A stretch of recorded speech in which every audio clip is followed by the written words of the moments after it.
Good afternoon. Is it afternoon? Good afternoon.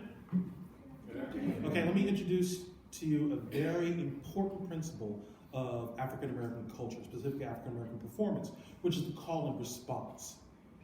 So somebody says something, you got to say something back to them, or else we freak out. So let's try it again. Good afternoon. Good afternoon. That's okay. It's still kind of white. Let's try it one more time. Feel it in yourself. Good afternoon. Good afternoon. There you go. Now you can join your black friends at their churches. So my name's Clinton. I'm here to talk to you about how to write for spoken performance. I'm going to jump right into it because we don't have a lot of time. 10, 15 minutes, right? What I'm going to do is going to give you a general rule and then 4 principles that devolve from that. Because you guys are all going to be writing stuff. So here's the general rule in terms of writing for performance. Always think of your listener. And that sounds really simple because it is really simple, but most fundamental principles are simple. But it's a really important principle to get out. Especially when you're doing academic writing, one of the traps that you can fall into is you can fall into just being in your own head and thinking that the writing that you're doing is basically just regurgitation of your inner monologue or of your inner musings. But when you're writing for someone else, and this is really good information for you, by the way, because don't just think of this as writing for somebody else to talk, but also think about this as writing for when you have to talk. Because you guys are all going to have to do oral presentations of some type, some way, some form, somehow or the other as your lives go on. And all of these things that I'm about to tell you can apply as equally to that as it can apply to if you're doing something like this, where you're going to write something for somebody else to speak. So, always think about your listener. What am I saying? What do I mean by that? I mean that your focus as you're writing it should be on the fact, and let me say that differently. What should be always present and conscious with you is the fact that you're writing this for someone else. This is a communication. So always write it with an eye to, with an ear to, with a thought to, is this intelligible? Is this legible? Is this speakable? How is this going to be picked up by the person that I'm writing this for? How is this going to be picked up by my audience, by my listener, by my reader, whatever? So one way to do that. So one way to do that is build suspense, which sounds weird to say for say an academic thing, for something nonfiction. But the process and the principle of building suspense is applicable to all types of writing. And what do I mean by building suspense? One of the core aspects of storytelling, is that your reader, your listener, your audience, whatever, you are putting something in front of them and they're waiting to hear something. They're waiting to find something out. They're waiting to see something happen. They're waiting to learn something. And that's how you basically keep their attention. It's basically the reason why they are paying attention to you. There is something that you're going to give them. And although this really applies, as you can imagine, in fiction, in nonfiction, it can apply as well, especially in academic writing. So what do I mean by building suspense? At the beginning of which, and by the way, the framing devices that you're going to write, I challenge you to not think of them just as devices in which you can apply context or supply context, but also devices in which you can do this, right? So if you do something like set a question out for your reader, like one of the articles is about refugees, right? Refugees getting to Sweden, right? Yes. So say you've got the article about refugees going to Sweden, right? There are a number of ways you can start that. You can start that saying, from 2001 to 2015, this percent of refugees from this part of the country came and go to Sweden, and give all these facts. And that's great. You can also start it like, imagine, if you will, that your government collapsed. Safety was gone. Infrastructure destroyed. You need to get with you and your family to where you can support yourselves and be safe. Safety for you is now hundreds of miles and multiple countries away. How would you do it? How would you go there? What would you take with you? How much time do you need to get the things that you need to carry? What kind of resources will be available to you? What kind of resources are no longer available to you? From 2001 to 2015, so and so many refugees, da da da da da. Okay, so feel the difference between those two things, right? In the second example, so what I've done with that is I've built suspense. I've dropped a little question for you, and also I hope that I've tickled your imaginations, and I hope that I've suddenly gotten you involved in it. Because now, as you go through whatever presentation I have, you're waiting to find out the answer to all those questions. Make sense? Make sense? Cool. Cool. As with all types of writing, as with all types of presentation, you want clarity. I'll tell you right now, brevity leads to clarity. So important to think about in terms of academic writing because so frequently in academic writing, and this happens in all writing, but so frequently in academic writing, we get caught up in, I need to make this sound important. I need to make this sound big. I need to pull out all my 10-cent words and all my purple prose. And I would like to challenge you to avoid that. What I used to teach and what I used to tell my students consistently is that good writing, whether you're doing it just for yourself or for something like this, good writing is concise and it's clear. Let your thoughts be complex, but not how you communicate them. Right? Because you want other people to follow the wonderful, interesting developments that you've got going on and the wonderful complex arguments that you're going to be doing. If they have to somehow make sense of some big mangled sentence structure, then that's going to work against you.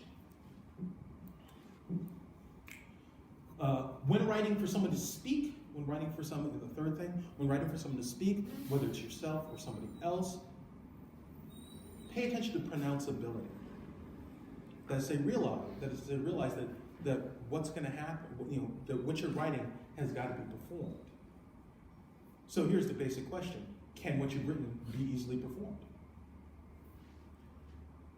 We've all told you again and again and again, read over your stuff before you turn it in. But one thing that you really should do in something like this is you should say your stuff out loud before you turn it in. And those parts where you find yourself stumbling over something that you've written, take a moment and say, is there a better way that I can phrase this? Is there a clearer way that I can phrase this? I've had a play of mine performed, and one of the nicest responses that I've gotten from actors who have worked on it is they've said to me, they said, I love saying your dialogue because your dialogue is so easy to say. Like it just rolls off, and it's just so fun to do because of that. And the reason, and like I said, that was great for me to hear, and because the reason that they can do that is because I'm not just a writer, I'm an actor. And I have been in the situation where, I'm reading through a play, and some playwright has given us something. It's like, and you're just stumbling over it. It's like, really? Did you need those consonants? Did it need to be like this? Because I can think of 5 different ways that we could have said this, where I wouldn't now have to going through my enunciation exercises in order to make it work. So, pronounceability. And finally, communicate your enthusiasm in your subject and in your topic. Communicate what moves you about it. If you can communicate to somebody that what you're talking about or what you're writing about means something to you, then there's a better chance that it'll mean something to them. If you can communicate how much it interests you, there's a better chance that it will interest them. And again, when you talk about the stereotypes of academic writing, we've got this thought that we need to approach it with a level of cold, dispassionate objectivity that will give us sort of the cachet of authority, and that certainly exists.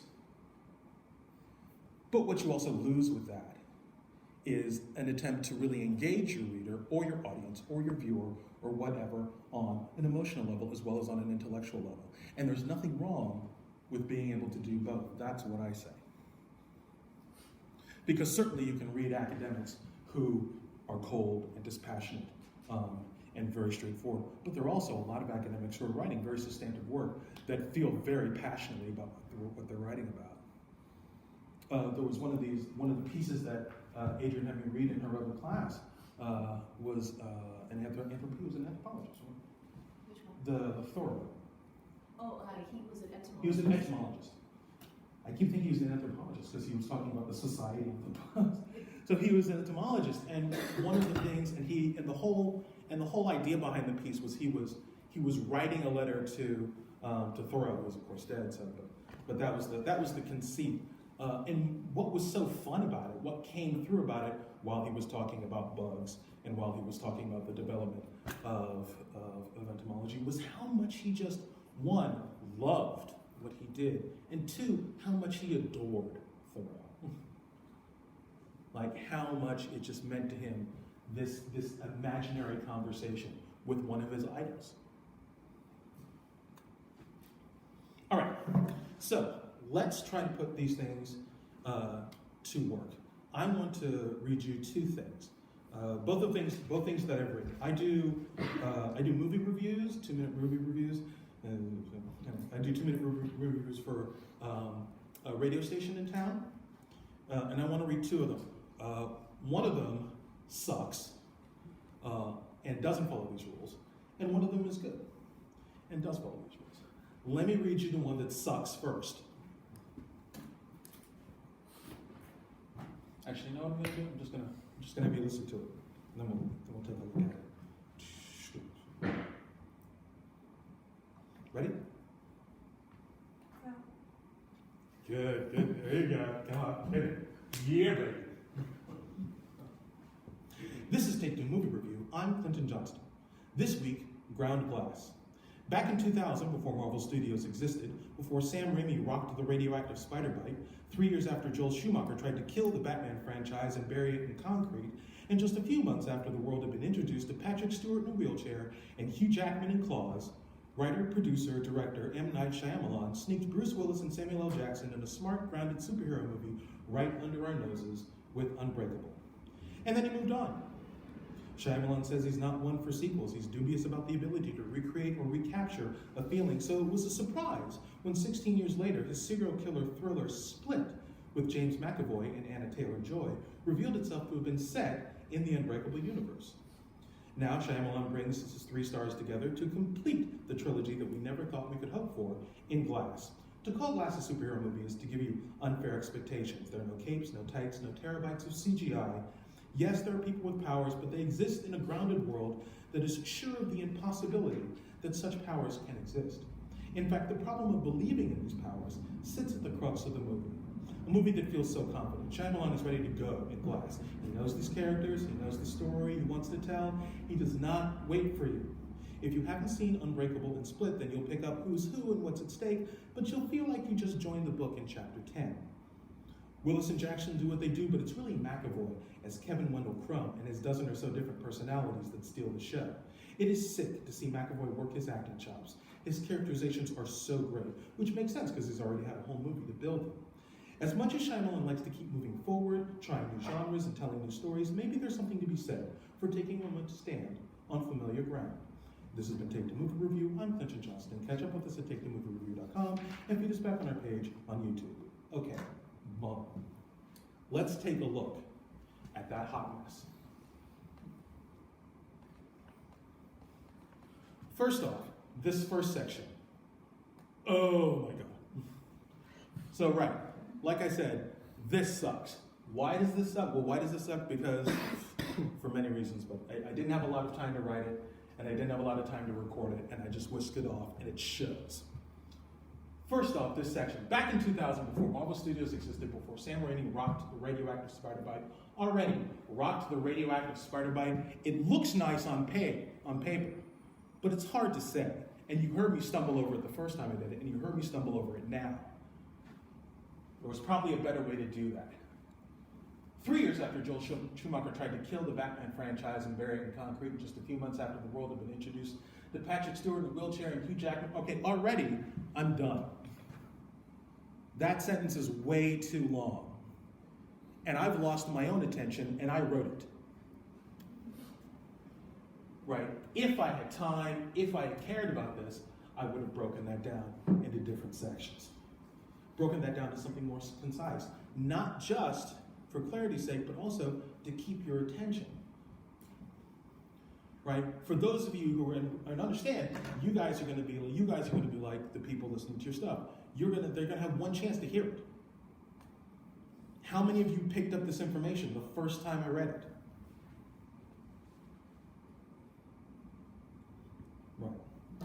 Right. Two. All right. Here I actually start doing something really cool. Or not really cool, but here I actually start doing what I was talking about in terms of brevity. To call the last of superhero movie is to give you unfair expectation. There are no capes, no tights, no terabytes of CGI. That's such a nice sentence.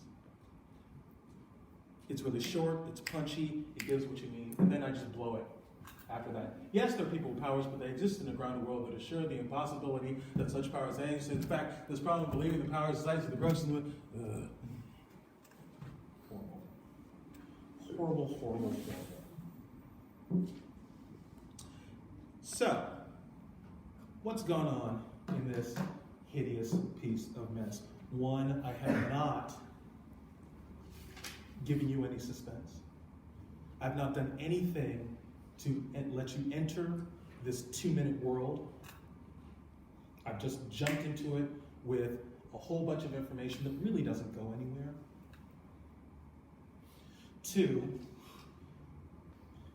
there's not brevity in terms of structure of sentences, which makes it harder for me to say, but also harder for you to understand. I'm not paying attention to how easy or hard it is to pronounce things. And why is this so bad? Because I'm not writing about anything that I care about, really. Because really what I wanted to write about is why people seem to hate M. Night Shyamalan. But I didn't think that I could carry that off in 2 minutes. And I didn't think that the guy that I do this for would accept it, because he already complains that I don't do enough movie reviewing and just talk about the movies, which is really what I want to do with this. So, let's take a look at the other one. Or first a listen to, and then a look at the other. Ready?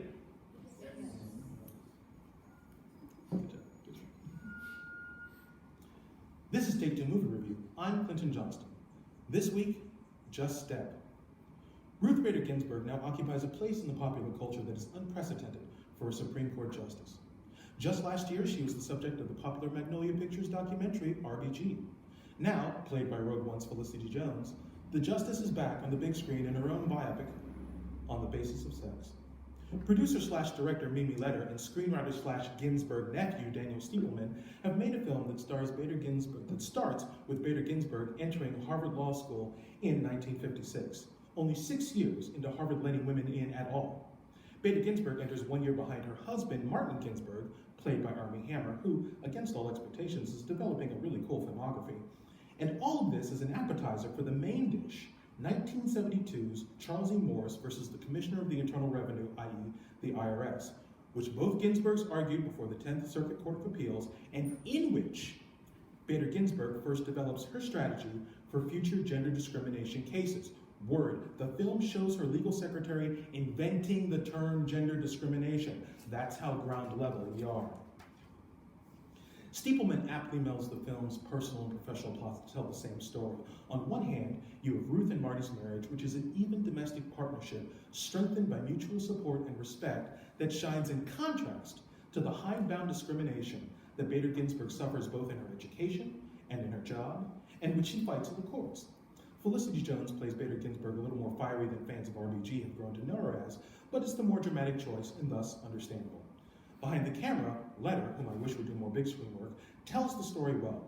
One of my favorite things is how she uses Ginsburg walking as both a visual motif and as a metaphor for the movie's theme, that legal discrimination is an evil built step by step and is dismantled the same way.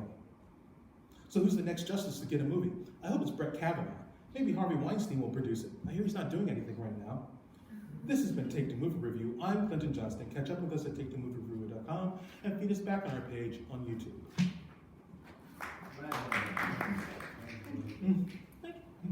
All right, let's look at this one. First off, I do successfully, I think, in this one what I don't do in the first one, This week, so all of them have the same format. This is Take the Movie Review. I'm Clinton Johnston this week, and then some type of punchy thing. Ground glass, useless, ridiculous. What is that? However, this is Take the Movie Review. I'm Clinton Johnston. This week, Just Step. Right, Just Step. And what I do here is such an important principle in terms of performance is suggestion, payoff. Suggestion, just step, and then finally we get down to the end. One of my favorite things, motif and metaphor, legal discrimination is an evil built step by step and dismantled the same way. Payoff. So just step is nice because it enters you into the thing. Just step because it suggests just take a step. And I'm leading up to the whole idea about Mimi Letter using the Ginsburg walking as this motif and the representation of the theme. Just step, just take a step. But also just step because just suggests justice. So it's the steps of the justice. And just also could mean a correct step, an appropriate step. So there's a lot there for somebody to unpack, but there's a lot there that leads us into the piece. And I hope that if somebody's listening on the way, boom, just step, and that catches them. Bam. And now let's look at the first part. Bader Ginsburg, popular culture, unprecedented for Supreme Court justice. Bam. Just last year, she was the subject of popular Magnolia Pictures documentary RBG. Now, played by Roe One's Felicity Jones, the justice is back on the big screen in her own life on the basis of sex.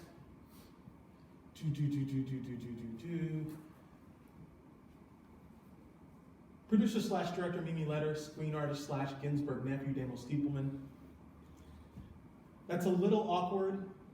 It's a little more awkward than I wish it were, but I've only got 2 minutes and I'm trying to shove as much information into this as possible. But realize that at the beginning, I'm mostly dealing with short and medium-sized sentences. And I think it does me well in terms of readability, but also in terms of understandability. And even when we get to here, what could be a nightmare, through my reading, I work out to make it sound like they're individual sections. Right? God, this starts all the way up there, doesn't it? This is a huge sentence.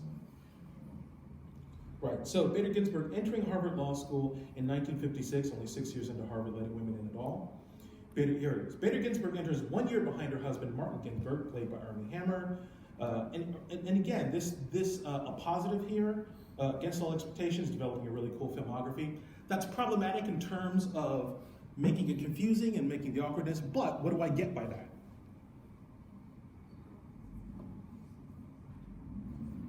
I get a moment to express my personal interest and my thrill and my genuine fun that, like Armie Hammer, like I first saw Armie Hammer in The Lone Ranger. Like he's this big, tall, handsome white guy running around with Johnny Depp pretending he's an Indian. Like, okay. But surprisingly enough, he's got a really, he's got a really cool philosophy. So yeah, taking an opportunity, sacrificing a little bit of clarity, taking an opportunity to express my thrill. I do the same thing down here with the more informal, jargonistic word, film shows or legal secretary, inventing the term gender discrimination. That's how ground level we are. Not formal language, but I hope that I can communicate my thrill and enthusiasm through it. Boom, boom, boom, boom, boom. All right, cool. I should stop there because we're running out of time. Or I was probably running over time. Does this make sense, what I've just said? Yes. And do you have any questions? And as I ask that, I want to say really quickly, I think we all have been told that there are no such things as stupid questions. And I think that we all know that that's BS. Because we've asked stupid questions and we feel stupid asking them. I want to say that I love stupid questions because those are questions that I can answer really easily most of the time. So you get your answer, I look smart, it's a win-win situation.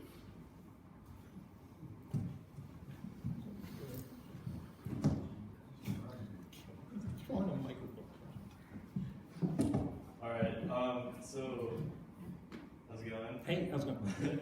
My question is actually. So I noticed like when you were reading these movie reviews, you were kind of like using a style, tone of voice, and a pace that was probably specific for this type of a speech. Like, you know, you wouldn't really talk that fast or with that kind of rhythm or whatever if you were giving a different type of speech. So I guess for our project that we're working on, how do you kind of shift the style, I guess, to affect the goal that we're working towards? If that makes sense. No, that makes sense. I rely upon my experience and years of performance to be able to speak in different styles and different forms and different modes. And part of my role as a performer, my responsibility as a performer, is to be able to, is a dual role, a dual responsibility. One, to be able to discern the tone of the piece that's given to me, but also, two, to be able to understand the tone that a general production demands, whether it's through the vision of the director or whether it's through the dictates of a particular genre, whichever, and somehow meld those two. So the shorter answer to that is, how will I be able to shift tone? Because that's what you do as an actor.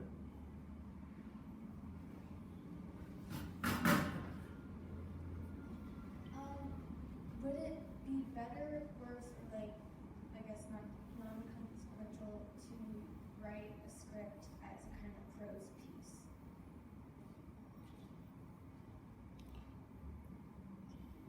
As opposed to? As opposed to like more of an interviewish way, more, I guess, formal. I'm kind of thinking about like the way someone would read prose out loud. I think did you want to jump in? Yeah, I mean, one of the challenges is going to be that you're going to be producing material for people who are your peers, right? I mean, we're saying that we're producing it for the UN, but the UN, the idea is that it would be disseminated to people like yourselves. So you have to strike a balance between something that's informal enough, people don't feel they're being lectured at, but obeys some kind of, let's say, quietly formal tenets to make sure that you're getting your point across really succinctly and with economy and power. And on top of that, I'd say that however you approach writing these pieces or any pieces, one question that you should ask yourself is, how does the format of the piece that I am writing, how does the format contribute to the effectiveness of the piece? Does it? And if it doesn't, don't do it in that format.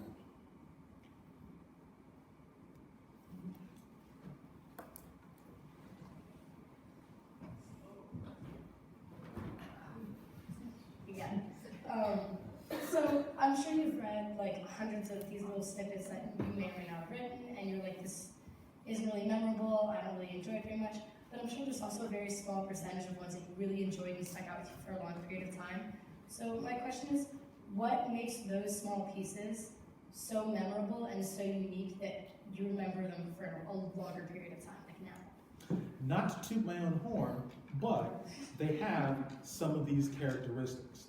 Like the actors that I talked about, one of the things that makes those pieces memorable is how easy, how fun they are to say, how good the language is, and how good the language is a combination of a creativity in the expression and also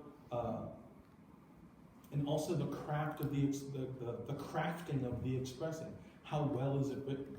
How easy it is to say? How fun is it to say? I mean, one of the reasons why, not to sound precious, but one of the reasons why Shakespeare is so great for actors, it might not be great for audiences. They're sitting there like, what is he saying? What is that? Huh? I know. But one of the reasons why it's so great for actors is because it is so, like, the language is so beautiful.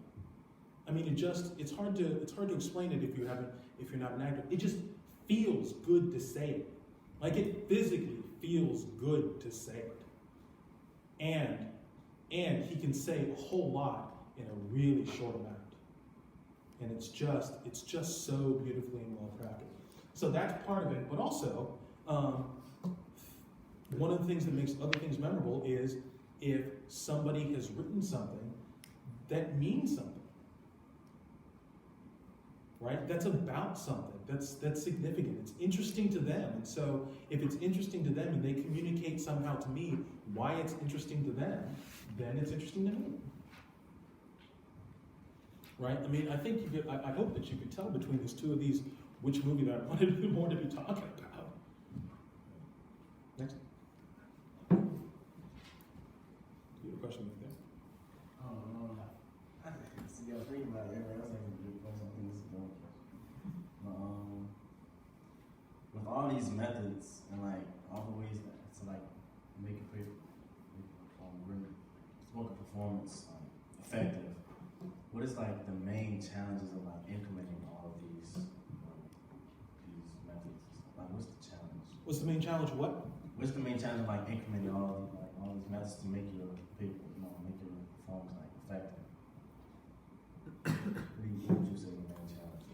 Are you saying which one of these is the most important one? Is that what you're trying to No, ask? which one is the most challenging one? Oh, which one's the most challenging? Ah, okay, yeah.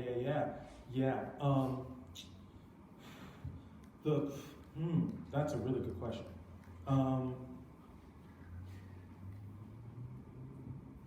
I'd say these four, for me, the most challenging, actually, the most challenging is the general rule that I gave at the top, which is always think of your listener. Because it is so easy. Always keep them in mind, always keep the focus on it. Because it's so easy to slip into your own head. It's so easy to forget that you're writing for somebody else. It's so easy to do things and forget how things are going to affect other people. I'll tell you really quick anecdote, very quick because I don't have more time. Really quick anecdote. I directed a version of Othello, which I was very, very proud of. But part of the problem, but it bombed. And, financially, it tanked. A lot of people liked it, but financially, it tanked. And one of the complaints that we got, one of the consistent complaints, was that the people on the stage, the actors, spoke so quickly that people had problems understanding them. And they spoke so quickly because I jumped into it and I said, we're going to learn this language, you're going to know this language, you're going to know it backwards and forwards, and also I've got the theater breathing down my neck, you got to get it in under 2 hours, you got to get it under 2 hours, so we got to speak fast, got to speak fast, got to speak fast. And so, boom, we just drove them. And I broke my cardinal rule. I forgot to think about how that was going to affect the audience. And it blew it. Thank you. All right, let's give Clint a round of applause. Thank you very much.